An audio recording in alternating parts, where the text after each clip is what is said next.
Hi there, and thank you so much for checking out this bullet journal video.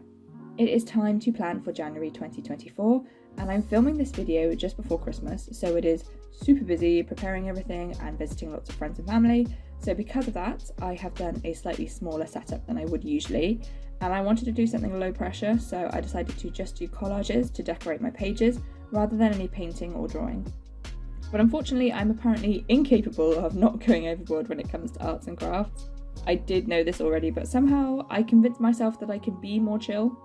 Anyway, the front cover did take longer than I had wanted because of this, and I decided to do a variation of the cover that I did for September 2022, which involved ripping holes in various pieces of paper and getting smaller each time, and then layering them so you get this sort of geode-like effect. I really don't know how else to describe it. But for the September one, I did a space theme and decorated it with planets and stars. I'll link it so you can check it out if you like. But this time I'm going to use lots of browns and vintage papers to create the base, and then I'm going to decorate it with plants and butterfly stickers. I did not come up with this idea. I saw some people doing it either in 2021 or 22, I can't quite remember, but it was a while ago. And yeah, there are a few people doing this on Instagram and Pinterest, and the design is so magical it really stuck with me even after a few years. And I've made some greetings cards for the family with this same design, so it did make it a little bit easier to recreate, having done it a couple of times already. I can't remember who I saw doing this, unfortunately, so I feel really bad that I can't give them a shout out, but let me know in the comments if you do know who started doing this first. So I started off by cutting a piece of craft card to the size of my journal, and then ripping out a rough oval. I left a bit more space at the bottom than at the top so that I can add my title. The next page is the journal paper itself. I put the craft paper down and lightly marked out a smaller oval inside it as a general guide for how big I wanted to rip that one. And because I'm going for cream and brown tones, I used an ink pad and a small sponge to colour the visible parts of the page. The white page was just too stark and bright, so this looks really nice with the other papers I'm using. I really like how the ink shows up a little bit darker on the ripped edge of the page, it adds some nice texture. Then I ripped my next page in the same way with a slightly smaller hole. This paper is from an old book dated 1939, and I love using old books and having little bits of history in my artwork. Like, I bet the person who wrote it would never have thought that pages from their book would be used in someone's craft project 80 years later. I know that breaking up books can be a slightly controversial subject, but I pretty much only use old books that are falling apart already and would otherwise just be thrown away or recycled. So I did a few more of these pages and then stuck them all together with some roller tape, and you might have noticed that I did not glue right up to the ripped edges of the ovals. And this is because some of my decorations will be coming out from different layers, so it's important to leave the edges unglued so you can slide various decorations between the sheets. It's really subtle, but it also makes it a little less two-dimensional to not have the very edges stuck together. And then comes the really fun bit, which is deciding what stickers to use and where to put them. On the very back sheet, I've added a couple of washi leaf stickers and then added a couple of butterflies. The butterfly stickers I had were all in fancy frames, so I cut out the butterflies and I will save the frames for something else. If you are new to bullet journaling and thinking about starting in 2024, I think it can be easy to get overwhelmed, especially with all the amazing designs out there. So I would just say start small and build up to grow your confidence. Pick out the layouts that work for you and don't stress about the decoration. The journal is just for you and it doesn't need to be super elaborate. That being said, I personally do love to do intricate and detailed designs. It's such a fun creative outlet for me. So I guess what I'm saying is that you do you and take inspiration from others, but try not to compare yourself in a negative way. Once the back was done, I could stick that final sheet to the rest, which makes a particularly thick cover page. I think the thing that took the longest was choosing all the stickers, but once I had decided, it was fairly easy to construct. I don't know how obvious what I'm doing is, but with these PET stickers, I'm partially peeling off the backing and then cutting it so that only half the sticker is actually sticky. This is so that when the stickers go over multiple layers, they don't flatten everything down and help with that feeling of three-dimensionality I mentioned earlier. I don't know if it actually makes that much difference, but it does in my head, and as I already said, I cannot help being extra.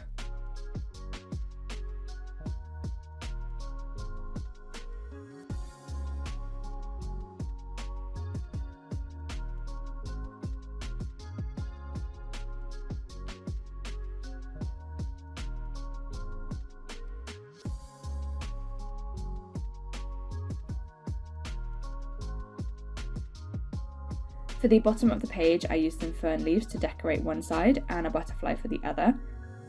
Then I used my letter stamps from Paperwrld and added January to the bottom. I feel like it's always a bit risky going straight onto the page with stamps because it's so easy to not print evenly or get letters wonky. I mean, they're always a bit wonky, that's part of their charm, but sometimes you can get a letter really in the wrong place and it's so distracting to look at. But thankfully I got it pretty good and I added 2024 underneath because it felt like it needed a bit more to fill the space. And then just to finish up the page, I added some gold sparkles here and there because the brown areas were looking a bit bare, so that just broke that up a little bit.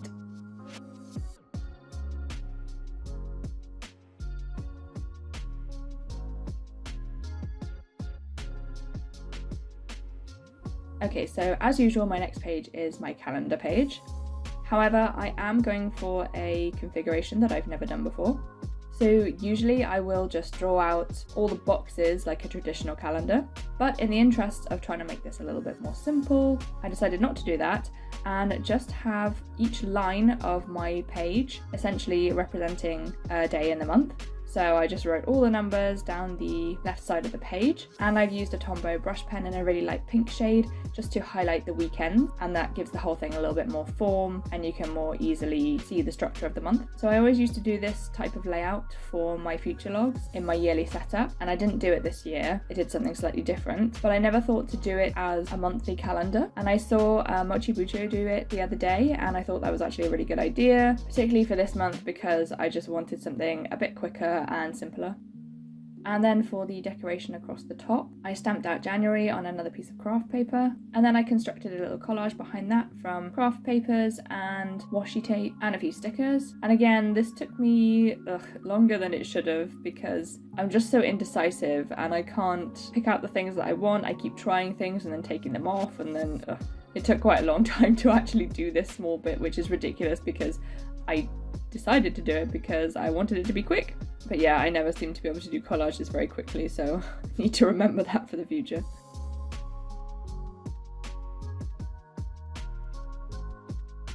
The next page is a to-do list. And for me personally, a to-do list is one of those essentials that I need every single month.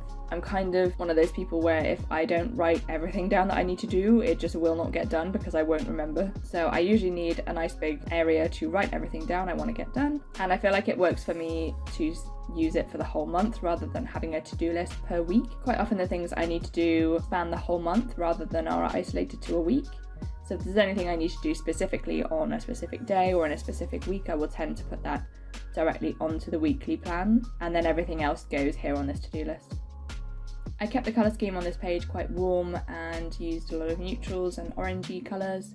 For this setup, I'm using quite a lot of Notebook Therapy's Light Accademia washi tape set, and it's got gold accents in it, which is quite good because then that reflects the gold that I put on the front page. But in the interests of time, I decided not to use that paint again across the other pages and just keep it for the front cover. I added some decoration to the bottom, and then I just kind of felt like the pages needed something else, so I lightly sketched out a pencil line border around the edge to see what it would look like, and I did like that, so then I decided to put that in with a very fine 0.1 nib pen, and I think that just sort of finished off the design quite nicely, so I'm glad I did that.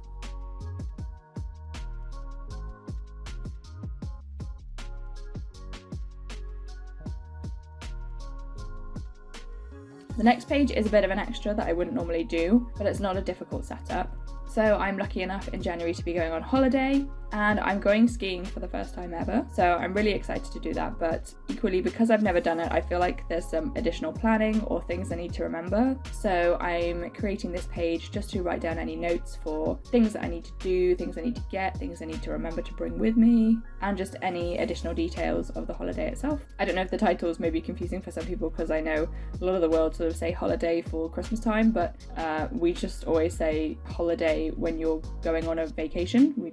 In the UK we don't really use the word vacation, so it means going on vacation if you are wondering. And I constructed this one pretty much the same as the last two pages, gave myself a little title and a collage at the top, but this time I did it to one side, and then I did my collage at the bottom to the opposite side, and again gave it a little border around the edge.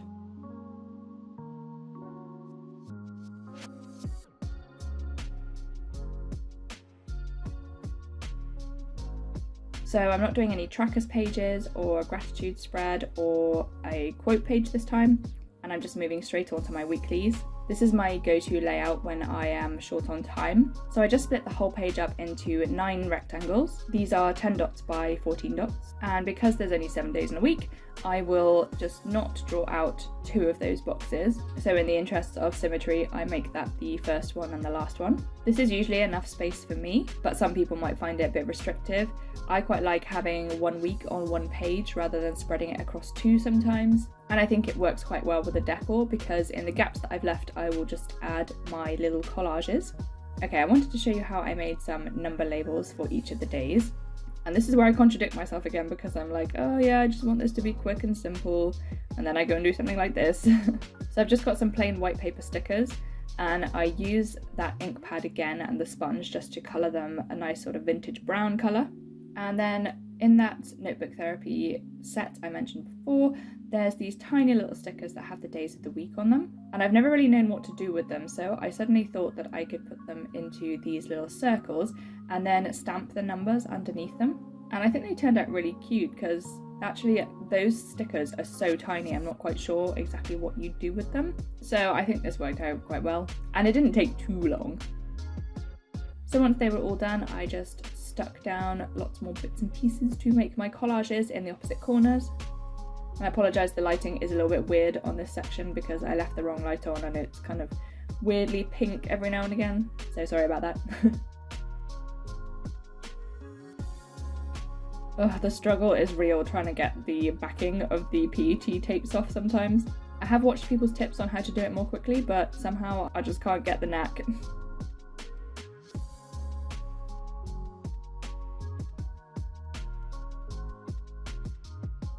So I did all the remaining weeks off camera and you can see I've moved on to the last page here. I just drew in the last 3 days of the month and then obviously below that leaves us a nice big space. So just to use that up, I have made it into a memory section, which is something that I do normally do each month. And I was thinking with the skiing holiday, I will have lots of things to put in there. So I just did another little collage for the top. I'm a little bit annoyed because I forgot to draw the border in on camera, but I did add that in a bit later. And that is my simple but not so simple setup done for January 2024. Thank you so much for watching. I hope you enjoyed this setup. And please do leave a like and a comment, let me know what you think. And consider subscribing for more arts and crafts and bullet journals. Thanks so much for watching, bye!